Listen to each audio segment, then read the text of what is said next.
Good morning, good afternoon, and good evening whenever and wherever you all.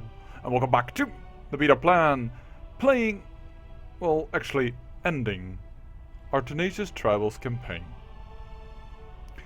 I say this because unfortunately the Wolves Lords update broke every save game prior to the 2.4 update.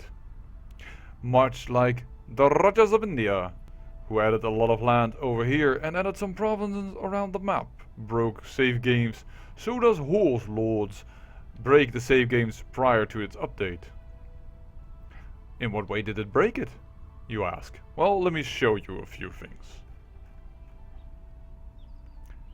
This is supposedly to be a fight between 3,500 men and 450 men.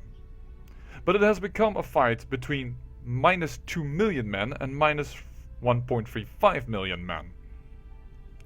As you can see in the corner here, I've played a little bit. See if some of these bugs would disappear, but they don't. The game does not reset itself properly. This fight is going on forever. Which means that this country will be at war forever with these raiders, and it will cause so much trouble. In fact, there was a rebellion here who also had minus numbers, and they won of a positive number. Because they could not be killed, there was nothing to kill. And actually that causes wars to be won. So even if I would come in here and destroy Lithuania, for instance, in order for these armies to disappear, well, I'm not even sure if I can win it, because my first army would die. Perhaps I could send in a small force, and it will be very much trickery. And I am in Iron Man mode, so I cannot really force people, for instance, to surrender. Unfortunately, I cannot do that.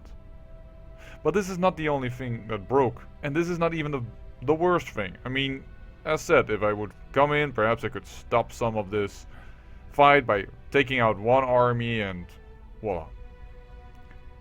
Do you see all these men here? Every single count can now create retinue. Why is this? Well, it has the same underlying reason why I all of a sudden earn 850,000 prestige a month. Why I earn 110,000 piety a month. And why I have an income of 55,000 gold a month.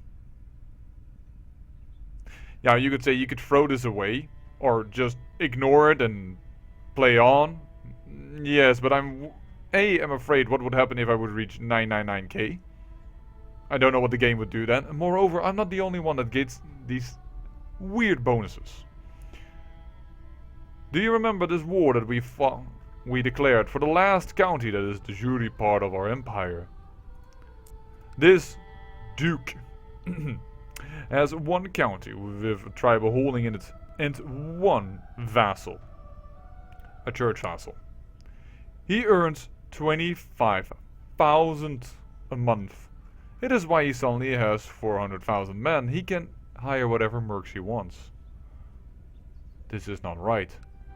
Naturally, I could hire all the mercs in the world and then wait for the AI's wars to end and then hire them and then always keep them myself, but that is so gimmicky that I'm not sure if that is right. And even then, problems would arise, because then I would have them constantly, and though my income would, well, not significantly decrease, it also means that other people, small countries that have money, would not be able to win wars of countries with initial higher numbers. It would destroy warfare, in a sense. This is not just for income a problem. These great numbers and reasons why man can build retinues also causes other problems surrounding manpower, let's say it this way. I still have a decent number, 900,000, but if I look at the men that I can summon, look at the fifth line. If I call in King Rockvolot of Wallachia, he's supposed to have 1.4 million men. What? Now, if I look at him, who is also now solely my heir, Then he says only 1.3, but then his fleet levies are 1.4 million. Oh, well that's not a problem if it's 1.4 million fleet levies. Yes, but it is apparently calculated as having also the men here. So calculations are all done wrong. So how is it that I have so much income, so much prestige income, so much piety gain and what have you not? Also my score has been completely destroyed, but that's a minor thing. It's because technology is completely broken. Look at it. Depending on where I hover, in my capital I have no majesty and no military organization, according to this screen. And despite having points, I cannot invest it. I have 646,000 cultural advances, cannot increase majesty. Some provinces are completely maxed out. But some provinces have... did I hover over one just now? You see that sometimes the first... Voila! The first bar of light infantry and castle infrastructure are not even filled in. Technology has been completely destroyed. And that's causing all these super prestige gains because it's mainly based on technology. Look at it. Plus minus, don't understand the plus minus sign, but yeah, that's happening. 1 million, well actually 2 million %. 1.85 million %. What? This is also causing me to have, according to the game, the ability to field. Well, the retinue cap is not destroyed yet because my capital, current capital, as said, has no military organization. If I would go to a capital over here, I can assure you that my retinue would be incredible. It's about 500,000. I already checked things out. Don't worry.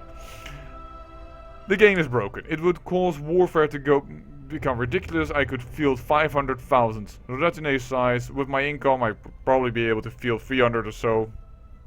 I could fight off the Mongol horde without any proper logical sense or reason behind it.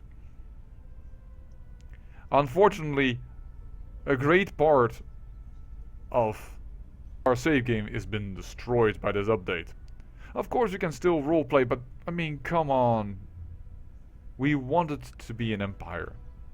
Incorporate Tataria into Russia and then fight off the Mongol horde once it came, because that was probably the one thing that was going to destroy this huge empire, despite it being tribal.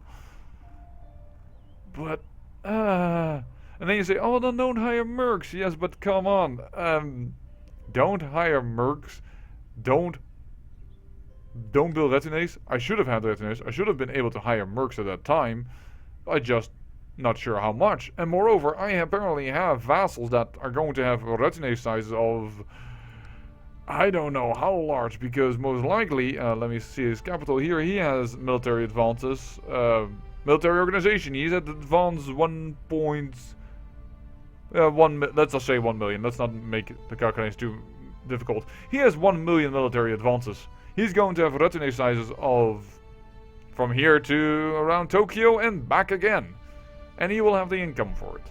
So if we call in our tribal vassals, we will destroy the Mongol horde. And if I don't build those retinues, everybody's going to revolt and we are going to collapse due to people having unfair amounts of troops.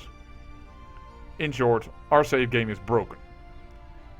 And I could revert, of course, try and install CK2 without the update installed. But it's already, without the DLC installed, but the update already breaks the game, I reckon. Because that already adds this territory and adds new mechanics. Moreover, even if I did that and tried to prevent that update from installing, this is Iron Man mode. I played about 2 months. 2 months. So it's broken. I doubt even if I revert this back into the original system, then it's going to go all haywire because of all the things that are happening here. In short, we have to face the fact. This campaign has ended. But what a campaign it has been. Before I end the episode, we're going to do the most important thing perhaps that there is. We all started as the Viatich. Yeah? With the High Chiefdom of Viatich. Over here, this was our starting area. And we quickly conquered Vladimir. In fact, High Chief Volodar the Hunter became the Duke of not only Viatig and Vladimir, but also of Ilmen, Beloozero. Oh, and for those who don't know, Ilmen is another name for Novgorod, Rostov, and Yaroslavl. We also helped our wife, who was already the Duchess of Kiev, but also became the Duchess of Radimicha and Zveria. And those lands were divided among two sons that we had, but one son died very, very quickly. He was murdered. Also, we don't know who did it, but it was at least not us.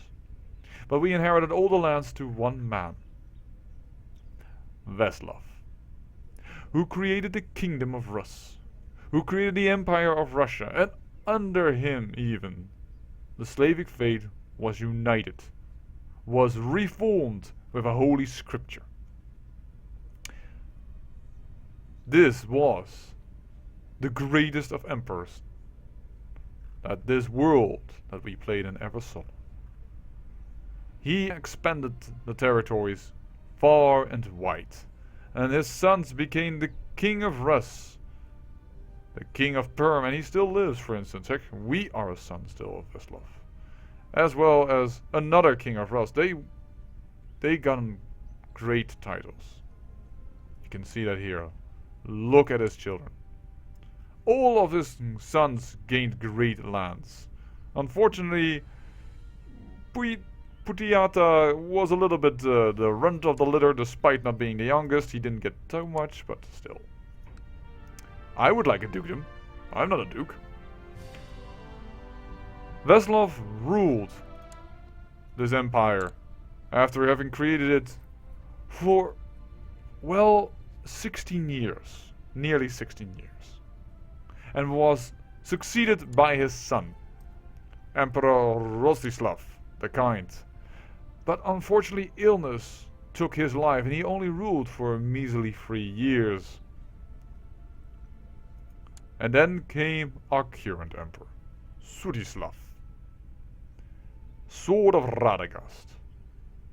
Although he would never be able to perhaps create a name like Emperor Veslav, who created the empire and who did so many things for the faith,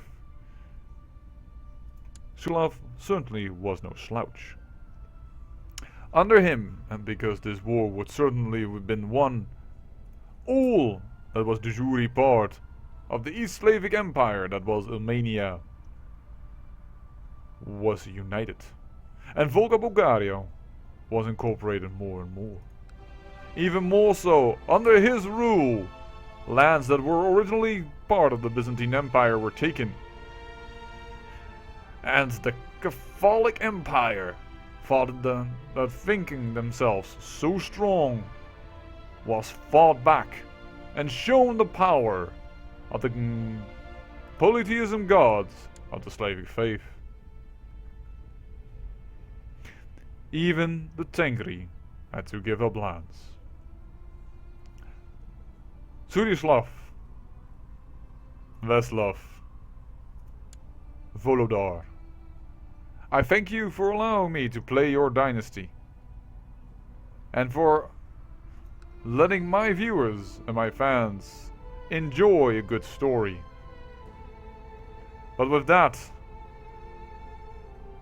and the entire empire in our screen, I say, I thank you for watching, and hopefully you will look back on a wonderful series. And remember, great peril yields great beauty. Till next series. Bye bye.